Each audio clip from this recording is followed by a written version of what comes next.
Welcome to the Everyday Game Changers podcast. You will hear from everyday people in business, music, community, and more who are changing the game. And now your host, marketing expert, and personal branding specialist, Barion McQueen. Welcome to another episode of the Everyday Game Changers podcast. I'm your host, Barion McQueen. You know how we do each and every week, talking to everyday game changers in business, community, music, and more. And today's guest is, I'm a fan of this because it's more than just music.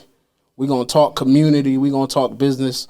I got Lunchmoney Lewis in the building. What's up, my boy? What's up, bro? How's it going? This is a blessing. I'm honored. Man. I'm happy to be here, man. I'm honored. Thank you. I know I know most of the views from this episode gonna come from my wife. She told me, dope. She's like, I mean, when she cook, she start cooking like this. I got the salt, I got the butter. She making a cake. Soon as she get it, it don't matter if she making rice and she making the cake to make pasta. That's it. So I was like, yo, you know, I'm gonna get lunch on the show, and she's like, well, you know, he got a Christmas song that I was playing. I didn't even know you had a Christmas song, bro. That's dope. I'm like, I ain't never heard no lunch Christmas song. She like, nah, it gives me like the black version of Dreaming of a White Christmas. Yeah, wow. Like he keep the big. tone the same. Yeah, And I'm like, I gotta hear this. So she play it, and I'm like, yo, your music is everything is so fun. Yeah, bro. I wouldn't even say what's your style because you touch every genre. I try to. Kind of flawlessly. I really don't try to. Right. I mean, if I hear something, I listen to a lot of music. Right. You know, I'm a music head. You know, I listen. You know, so if I hear something and I like it, you know, I at least got to try it once. Yeah. And you know, if I dive into something, I feel like I could figure it out. But it's really natural. I never step in the studio and try to figure. But if I'm into a vibe, it's usually because I'm pulling from all these things that I love. You know, like things that I try to just kind of put the lunch twist to like my favorite soul songs or jazz songs or rap songs, or Because I think about like your catalog. It's like this. It don't even go together. It's like Jesse J, Fifth Harmony, it's all over the and damn then Yo place. Gotti. Yeah, like, the range is crazy. It's like my life, though. I always say it's like I'm a balance of a lot of human beings. You know, growing up in Miami was and then growing up in a musical family also, it's like, you know, I got homies who played like this, and then my music theater kids, I was like the kid in school was hanging with the band guys, hanging with, you know, some of the street guys who were friends of mine, and then hanging with the kids in jazz band, and that's my life is a lot like my music, the gumbo, you know. I just like, and I listen to so much stuff, and I'm a real student, so it's like I feel like it's genreless. Like music is music, you know. 100%. If you just make it, you love it, you make it. You know, one day you want to make a rap song or whatever. Do you feel like when you get in the studio with artists, do they give you the creative freedom like how you would create for you? Usually when I work with other artists, I'm usually like on their energy. You know, I'm trying to like tap into like their energy. Where do they see their project? Where do they hear a song? Got it. You know, what does a hit sound like for this person? Or what does the emotion they're bringing? So sometimes when I really work with other artists, it's more on their energy, but I try to still draw from myself, like say things that I would want to say and I think they would want to say, and like things of that nature. So it's like it's a lot more freedom. Like, you know, that's why sometimes I tell a lot of like young songwriters and musicians that I mentor, like, you know, going in with someone else kind of like it makes me more adventurous in my music too, because like it's so much free when I'm working on Barry stuff. It's like I'm in your world, I'm just having fun. Then it inspires me, like, man, let me go back and make some, you know. It's like, so I think it's a service. I'm in the service business. I like serving people, so I like coming in with creatives and like seeing, what do you want to do? I'm down to do what you want to do. So I'm gonna give you a story. Before I moved to Florida, my first introduction to you, I'm a wrestling fan. Oh shit, me too. 90s shit though. Like, I fell off with the new. Can I curse? Huh? I can curse? Yeah. Oh yeah. So I fell off with the new shit. But yeah, you know, I'm from that. So when I hear this WrestleMania Razor song Ramon era, is Green Light. Oh yeah, one of these years. And I'm like, man, that's a fucking catchy song. That's my introduction to you. Wow. Green Light. Oh, that's dope. I like that. Like, damn, that's a big record. That was a moment. What year was that? We did Green Light in 2000 and I remember I think it was 18, 19, something in there. I think it went gold last year, which was fun for me because Pitt is, Pitt and Flo are my big bros. Those are two probably I could say like the nicest guys in the music industry to me, just as far as humility goes. And we all from Dade, so it was fun to do like, everyone's made it in their own respective, Pitt and Flo are huge, and then I was just happy to like do the chorus and, And it was that's, like, so it's crazy because I heard of Bills though. Yeah. So I heard of Bills because I seen all the everybody doing their version. This song is so who can't relate to this. Yeah. But then when I heard Greenlight, I'm like, oh, that's the same guy. From different, Bills, a whole nother world. Right? How was that? You were signed to a major when Bills came out? Yeah, when 2014. I did Bills before I was signed. So when I did Bills, it kind of, at the time, when I came out with Bills, there was no Spotify, there was no Apple Music. Right. It was iTunes really at the time. So it was around the time when like records would still float around the music industry. Like someone did a song, it never hit YouTube or nothing, but this record is huge. So it was still in that time period, which is so funny because that's only like 2015 to 23. That's how fast things will move. Crazy. And I did it. I was in the studio with Ricky Reed, who did Mama and a lot of my stuff, my boy Jay Cash. And I did that record, and then it kind of floated around the music industry. And then at the time, like a lot of people tried to sign me. I met with like everybody.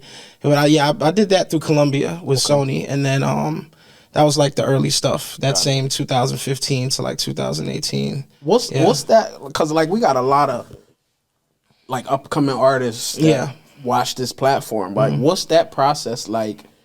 Were you going through the who am I going to sign with or who am I going to do a project with? At the time, I mean, I'm a lot more educated, and at the time now, it's fun. I mean, every artist who would come up here who's actually been on a major, I've been signed. I was signed to Universal when I was 18, so it was my second deal in my life. So, but still, real early. And everybody tell you it's really fun in the beginning when you're getting discovered. At that time, it's a lot different for the younger artists now because they have YouTube and so much leverage when they, at that time, you really had to go. I come from the boom boxes on top of the table, perform for someone. They say, yo, you hot, then you got to tell someone else. It wasn't really the internet. So, like, that process is always fun. The super indie, you meet with this pro, we want to, some bidding wars start and stuff like that. But yeah, that was good for that time. Did you always want to be an artist or just the writer? Well, in the beginning, like every other kid, writing rhymes, rapping. I dropped a lot of songs in Miami before then.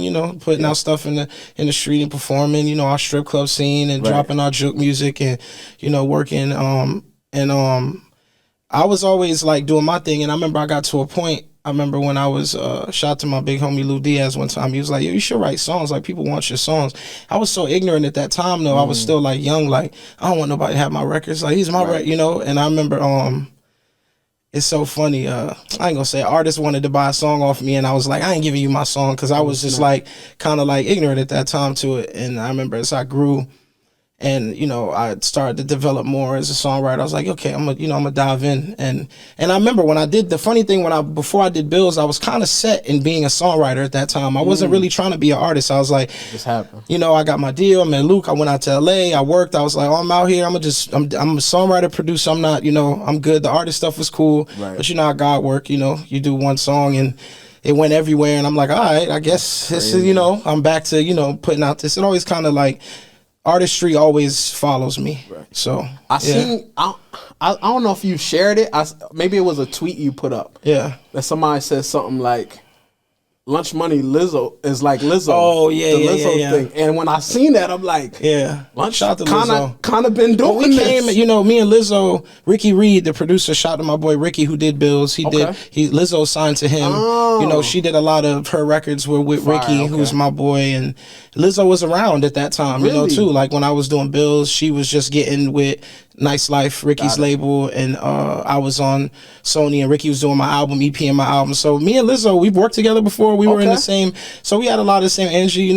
She's a amazing black woman doing her thing. Yeah. Same kind of poppy. We're both very kind of fun at the time, so I can see how people like compare it. But Lizzo definitely is like her own thing. Yeah, because I'm like, when I think you might have shared it, and I seen it. I'm like, I never really thought about it. That just was a funny tweet because I was early on the fun pop stuff 100%. At the time when nobody was really doing it. So, but I mean, we black. So how does a songwriter go? Because I seen you like Taco Bell commercials, Madden.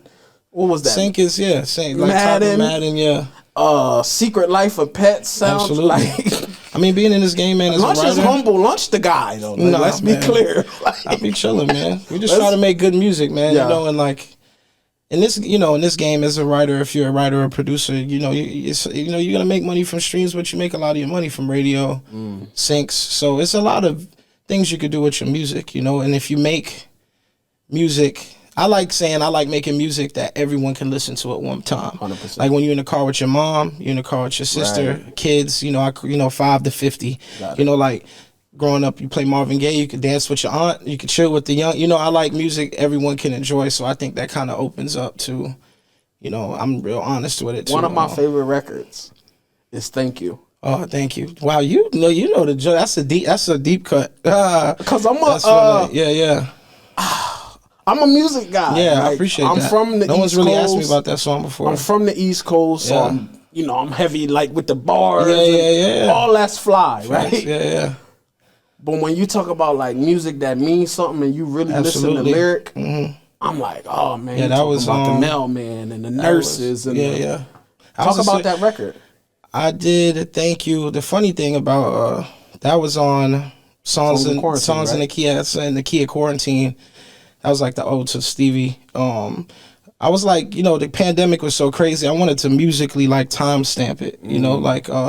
I wanted to have music that I put out at the time that when I play it 10 years from now, it puts me right back where we were, Wow. So it's like I did that on my kitchen table. Me and my boy Thomas Trosen, he was in Portugal and we would FaceTime and super like, just stuck in the crib. We're music guys. We ain't doing shit. So it's like he sent me tracks back and forth. I literally recorded that like in my kitchen with my girl cooking. Like if you really like listen to it and like solo out stuff, you hear like platanos popping in the background and rice being in the air fryer being, and like us herb seasoning stuff. And like, so it's like I did Thank You, Go to God, all of those songs like right in my kitchen. I kind of went to my studio, got all my equipment and just put it in my house because I knew I wasn't leaving. So I just I wanted to timestamp it. So like Toilet Paper, all those songs on there. When I hear it now, I'm like, it puts me right back like to, And I think that's like, I feel like the artists feel like they can't create unless they in that.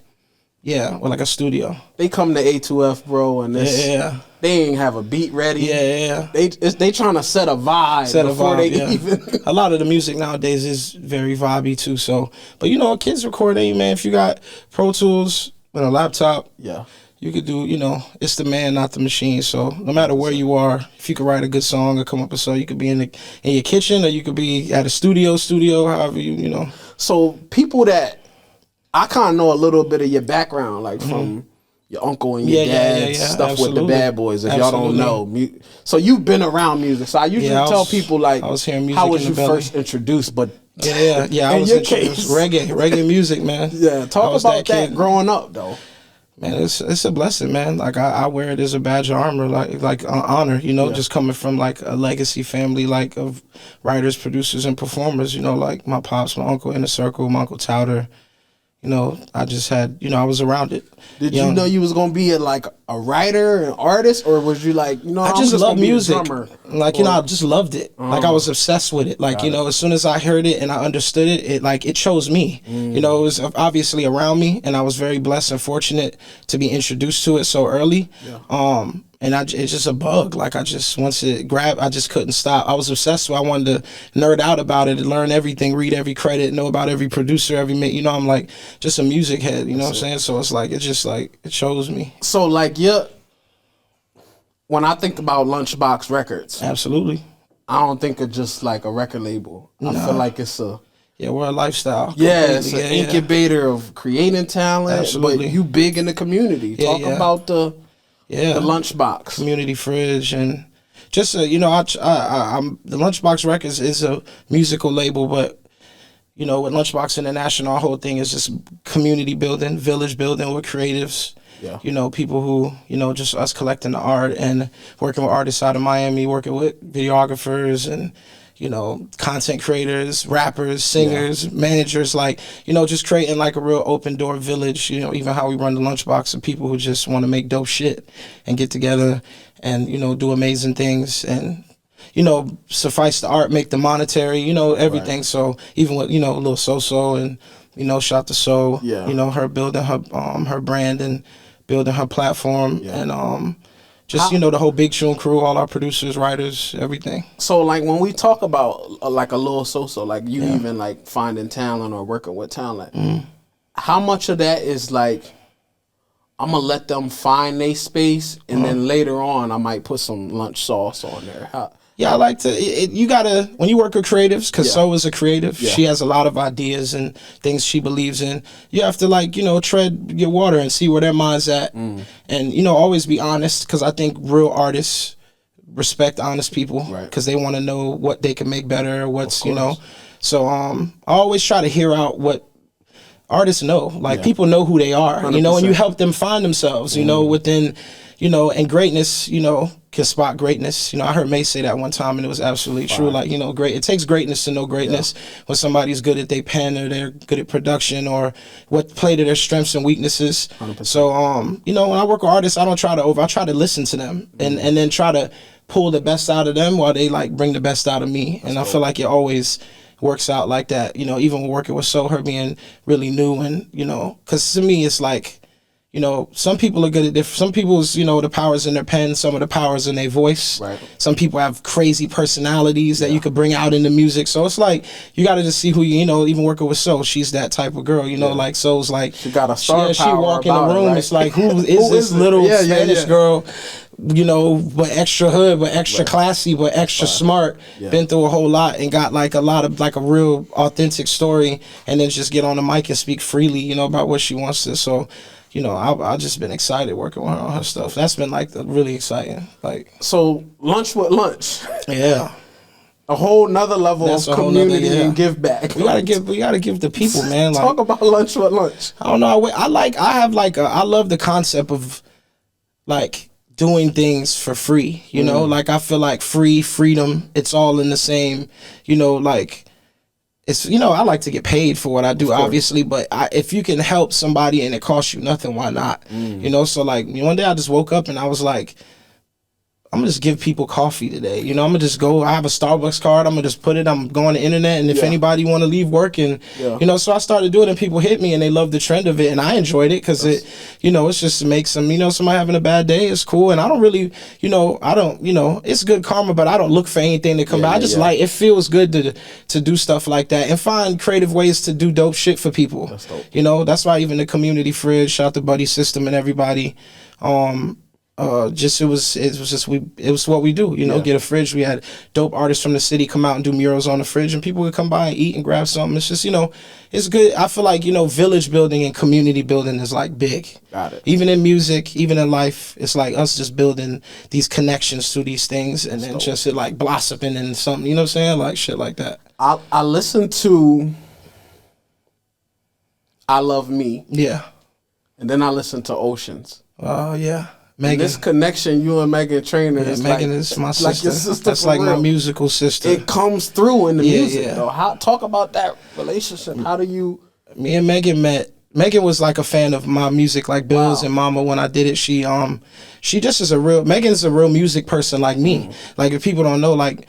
Megan's super talented, like vocal production, using Pro Tools, writing her some pen is insane. Like, you know, all those songs she did, you know, but like she wrote all those records and, you know, she's so quick in the studio background. So it's like when we connected, it was a musical connection. She's like, you know, we both nerd out about music and we like the, you know, so she, you know, really reached out to me when I did Bills. She was performing it on tour, like, dancing to it with her dancers and she had like a remix to it, so I just supported that. Like it was so dope, and she's always like supporting artists like genuinely 100%. Like if she likes a song, she'll just post it. Like it's no politics, nothing. Like she's very genuine. So we built from that, and she was working on her second album, and I remember I was on the road, I was doing like this radio tour, and we would just connect through Instagram, and then she gave me a number, like send me ideas, like so we started. I remember I did I Love Me like randomly one night. And I remember she was like, yo, I'm working on my second album. I'm trying to get inspired. And I sent it to her. and she cut it, and it kind of rolled into her second album she did. And then I did like 4 records with her on there, and then we just always like, every time I have a record that I just feel like something, I always like hit Megan. You know, I'll be like, yo, check this out. Like, you like it? You want to do it? And then she always hits me back like, yo, this is like Ocean. Same thing. I just sent it to her. Like, I texted to her, yo, you like this? I really was hearing you want it. She's like, oh my God, so man, I'm gonna go cut it. You know, I'm gonna do my verse. She sent it back to me in like 2 days. Wow. You know, so she's like, yeah, her mom, everybody, that's family. You know, wow. Yeah. And she's, you know, she got a smash out right now. So yeah, I mean, so my friend was on the 4. Yeah, Fox is the 4. Oh, okay. Well, she was one of the judges. Yeah. Like, yo, man, she's just so she's cool. genuine. Like, if you dope, she's just a fan of dope. She a fan. She like dope shit. She like dope shit. Stuff. Yeah. How do you get to a point? Because when I hear your records, like, you can rap. Yeah. And then bars. You got bars. I really get it in like that. And I come from that, you know. But then you got a tone with like, I'm gonna sing this. Yeah. Too. Yeah. I don't know, man. I really don't. It's just like how I'm feeling. Yeah. You know, and I came up just in that era, like just where you had to be like super nice with metaphors, and I was originally, but I was always using melody. Like if people listen to my early stuff, like Get Grown, and those records I had in Miami, I was using melody on the hook and Get Grown. So I always was like playing with singing, and then the more I worked my voice and kind of got more into like digging into the soul and the organs and the, you know, the more gospel hip hop, you know, that energy, which I think was very genuine for me, you know, for some reason, like it just like. And then I, you know, Make That Cake was an energy. Me and Salam did that. Make That Cake's funny because I did that in 09, like 05. I remember you played like the original. The original I did with Salam Remy, my big homie. He named me Lunchmoney. Yeah, right? I had the hook. It was deeper before. Deep, it was low. I remember. And this is 05. So this is 2019. I went to see Lam, and I'm sitting with him, and I'm like, he played it, and I was like, yo, this is still crazy. Like, I was like, and I begged him for like, if anyone knows Salam, like, you know, Salam Remy legend, this is my big brother. He named me Lunchmoney. Really? So you know, he's very serious with music. You have to beg, like I begged him for a week, please send me the instrumental.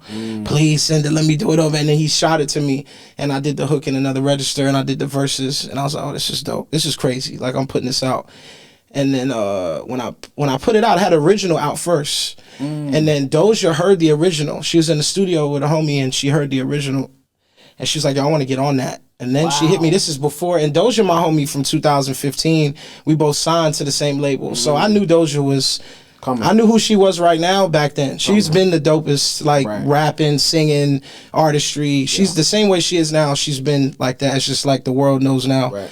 And when she got, I was like, wow. So she came down. We did a show at 1-800-LUCKY too, and we shot the video. Just like, and every day, like even it went viral like 2 days ago again. Her, because people who are Doja fans love her verse. Like she destroyed that. Yeah. So everyone's like, you know, her verse. That's the crazy. That's like the example for her favorite, like their favorite rap verse. That's important because I feel like a lot of.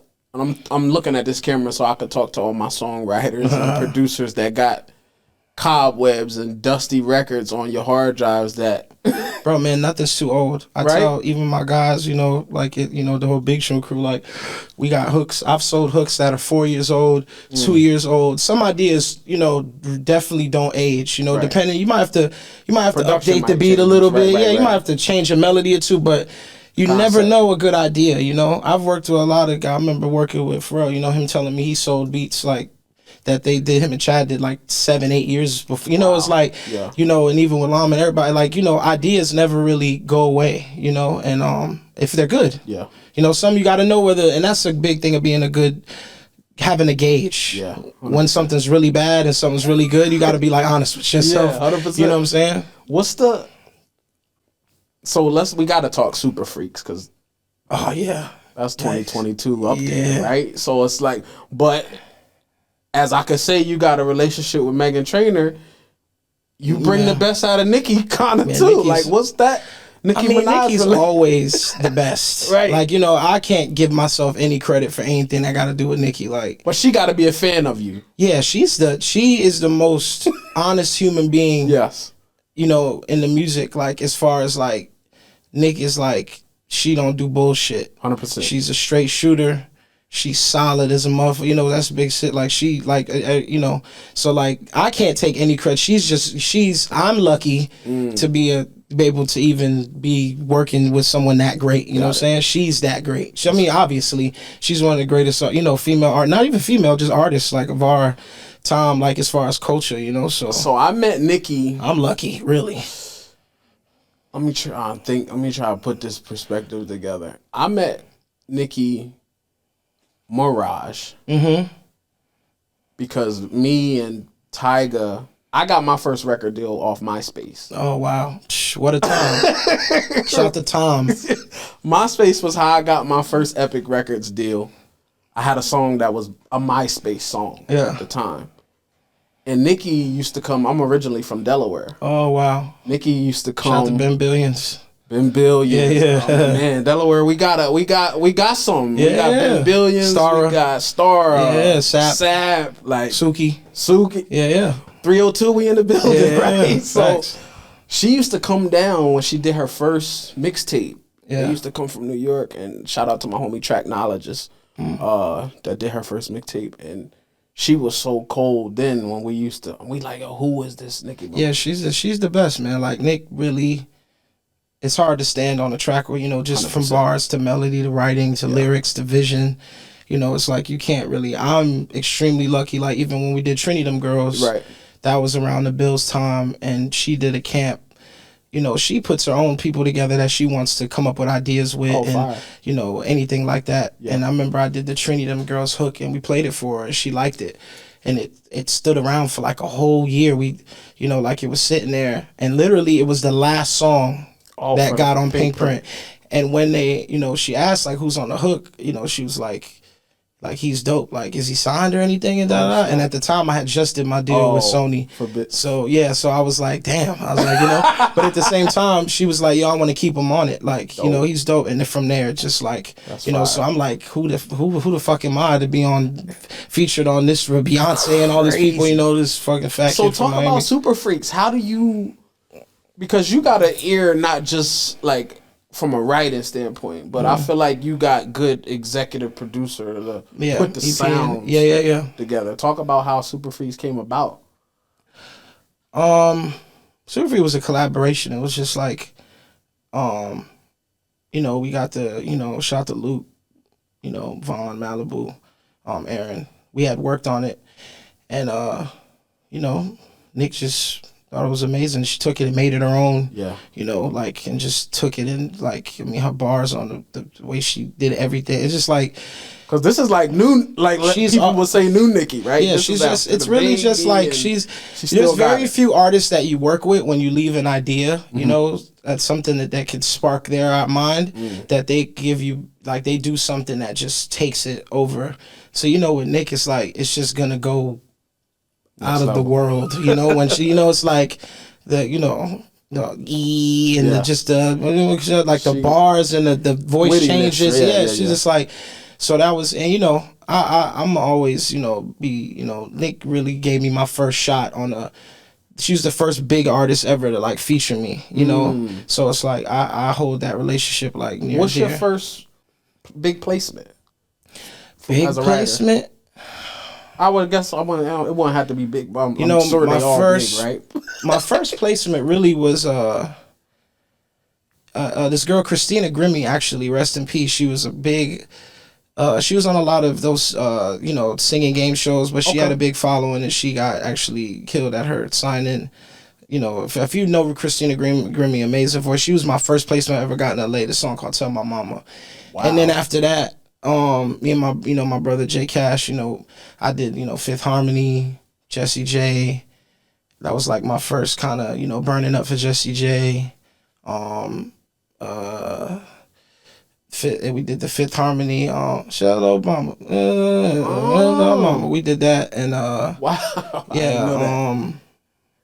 you know, those were the first. I think it was the first two when I got out there, and then after that, it just kind of got a chance to do a lot of stuff, man. Work. I mean, it's a lot of, you know, people like. So. Do you feel like I feel like LA is like every artist has this moment where they like, I got to get to LA. Was that how you felt? Like, yo, because you from here. Yeah. But you went to LA for a short stint, right? Yeah, I was back and forth. I always be in the crib, but you know, LA is the entertainment capital of the world. You know, a lot of people out there. It's a lot of studios. A lot of artists live there and station there. And but I've done a lot of stuff from the crib, like, you know, working with, you know, a lot of the like the Meeks and everybody, and you know, that's the homie. And yeah, I did a lot of stuff. But LA at the time for pop music, right, was, you know, pop, you know, a lot of big pop records and the pop, you know, song creation. A lot of, you know, those guys in LA and a lot of those bigger, you know, artists are in LA. I'm trying to think, what's your process when you in the studio, right? Do you like, you know, I'm gonna go to the studio today? Are you a songwriter that actually writes? Pen to pad? Do you just hum a melody and then put words later? What's your process like? I really don't. And I hate saying this because it's come very like cliche, and I don't write anything, you know, like I remember ideas, I write song titles down. Okay. I think, but it's a skill, you know. I think the things that they used to say Big would do and Hov would do and Wayne adopted to do, right? And you know, the whole standing behind the mic. You know, a lot of people confuse it because some people take it and they just get in the studio now and just yell anything behind the mic while people are waiting, you know, but there is an actual skill to that. There is a skill set to, you know, understanding the math of what you're doing and laying the hook like this, and the pre-chorus could be lower than the, you know, the hook, like this math that, you know, or a vibe, you know, and a lot of those guys are like a vibing, you know, because music has got to the point where it's like, you know, you have like different versions of jazz and different, you know, trap music is like a vibe, you know, so some of it isn't really meant to be super lyrical. It's really supposed to be like a vibe. Something to chill out to. But with me, it's like, it depends, man.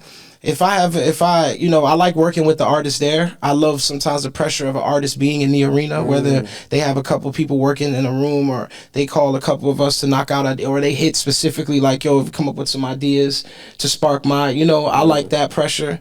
And then sometimes I get in and I could create. I do a bunch of hooks in the day. I write a full song, depending on how I feel. Sometimes I don't write. Sometimes I like to live because, you know, you got to live the right. You know, you have to live life. I like to travel, see things, feel things.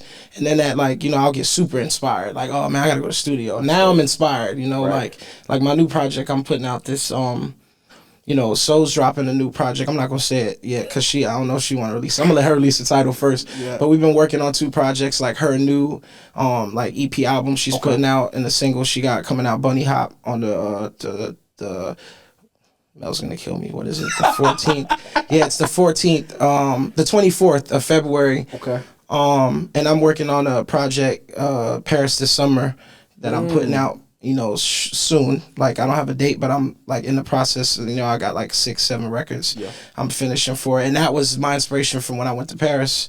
Dope. And it was my first. I've traveled a lot, but it was my first time in Paris, and the city really inspired me. Being a fan of jazz and just going to these places where like all these jazz musicians were eating when they were there, and it just kind of worked my mind. So that is like a process of like living the right. Like, you have to go live. You know, you can't sit in front of the mic all day or sit in front of Ableton in front of your stuff. Sometimes you gotta like go feel outside, something, right? Yeah, go feel something. You know what I'm saying? Go talk to someone you never met. Go do something you never did. It's gonna like make your brain work. Take the bus for the day. Yeah, exactly. Go do something. Go play ball or something. What's next for Lunch?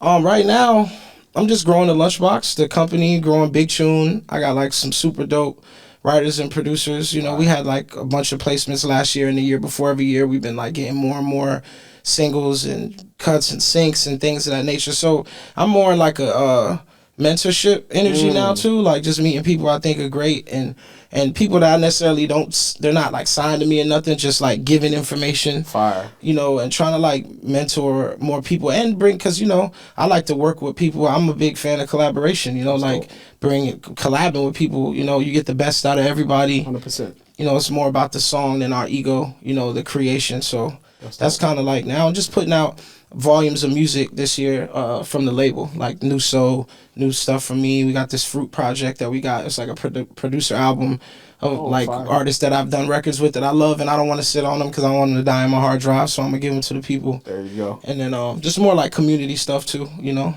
What does Lunch do for fun? I don't know if I can say it on the microphone. Nah, I be chilling, man. I be with my girl a lot, you know. You know, she's my best friend, so I'll be chilling with her a lot, you know. I'm with the homies, I'm at the studio. I love art, you know, so I love good movies, and I'm a big culture consumer, you know. I like to travel too. I like to go places, see things, read. You know, not like stamp collecting or bowling. No, I mean, I got a dog. I love my tortoise. I have a tortoise. Shout to Ralph. Really? Yeah, I love my tortoise. You know? And I just like hang out and watch TV. I play video games too. You know, I find time to be a human. I feel like it's important to like love that, because it's music is life, and if life is life, you have to live life too. 100%. You know, I don't want to be consumed by the business, and I think that helps my business when I'm super focused, when I get to live, and I also get to handle business for the people that need me. That's but I need like I'm Los, Los. Yeah. Like Los said something I always like. Shout to Los. He was like, when I go to the gym, it's like me time. So I need the me time. And the same thing with me, I work out. I know I'm a big boy, but I go to shout to Legacy Fit 3 days a week. You know what I'm saying? I got in the cold plunge today for like a minute and 40 seconds. It's the best. Cold plunge. I try to influence every heavy set. Like I'm big too, but I'm moving. I'm getting in cold plunges. I'm jogging. I'm lifting. I'm staying active. Yes. Because health is important. But the cold plunge is some shit. And I gotta try that. Yeah, do it, man. It's good rejuvenation. Cold plunge. Yeah, go ahead. Shout out to everybody doing the cold plunges. What's one piece of advice you could leave for the songwriter that they got their whole composition books full of records, they don't know how to reach out, they doubting like, do I even do this music thing? Nobody ever gonna hear my stuff. What piece of advice you could leave for that young songwriter that's looking at Lunch like, man? I would say nerd out. I always say this is like my number one thing, nerd out about it. Try to discover everything about it. Music, if you love it, research, listen, learn. Don't be scared to try things. Be extremely adventurous. Never limit yourself, like ever. Like, don't put yourself in a box of anything. Like if you've, everything lends to something. You can be a fan of multi-genre things and pull them into other genres. But really nerd out about what you love. Don't do it halfway because you're going to get the result like that. You got to really, and just be somebody that people love to be around, Yeah. Work on yourself, your energy, which is important, 100%. Like talent is super important, but your energy is way more important, because you can learn, you can get better, but you can't be a better person, if you're like a piece of shit and nobody wants to hang around, you know what I'm saying? So it's like, work on yourself as a human being, which is going to get you into a lot of doors and a lot of rooms, be humble, be slow to talk, you know what I'm saying? Like if you get around, and I still believe in mentorship, don't be scared to be an intern, don't worry about the money so much, like get the information, you know what I mean? Because the information is like priceless, you know what I'm saying? Like the money is going to be there. I've never seen people who are good and really want it. They're going to go get, somebody's going to pay them to do something. Yeah. But like the information that you need to get where you need to go is like way more important. Wow. You know what I'm saying? And there's only a few people that know it. So if you get around people that can mentor you in places, like do whatever they ask you, know what I'm saying? Quiet, like, be quiet. And if you got to go to Brooklyn for cheesecake, you know what I'm saying? Like, 100%. If you got to go, be a mentor, you got to go ride in the car, be in the city. Just so many people have gone from assistants to managers, or from like, an intern to the number one content digital 100%. Design, or the intern to the songwriter to the producer. I've seen the weed guy who was selling the bud go to being the producer, you know what I'm saying? But it's the energy. 100%. Do people like you around? You know what I'm saying? And after that, you can learn any skill. Your hooks could get better. Your production could get better, but you as a human being is like, if somebody just don't, so that's the main thing I always say. And there's no way that you can't go where you need to go. I appreciate that. Well, Lunch, I thank you for your time. Thank you, bro. This has been another episode of the Everyday Game Changers. Y'all already know these sound bites and gems and this. Yeah. He gave a free game, man. When I met Lunch you came to the focus session. To the focus session, yeah. Lunch talked about he did a lot of stuff for free at his career now. Where I still do it. You see what I'm saying? Certain people call me. I don't even care about money. Which money is important though. I'm not saying you don't want to make money. We want to keep getting to the bag, but that leads you to the bag. 100%. It always does. But shout out to Barry too, man. You always support 100%, me. bro. You support so that's why I'm here too, because you gotta support the people that support you. Feel like family every time I'm around. Absolutely, you guys. bro. Julian, everybody. Yeah, shout to Julian love. B. Shout to Brian White, who's back there somewhere right now. Diet, the whole Big Shoe crew, so Mel, everybody, man. That's it. And we out, man. Everyday game changers. Yep.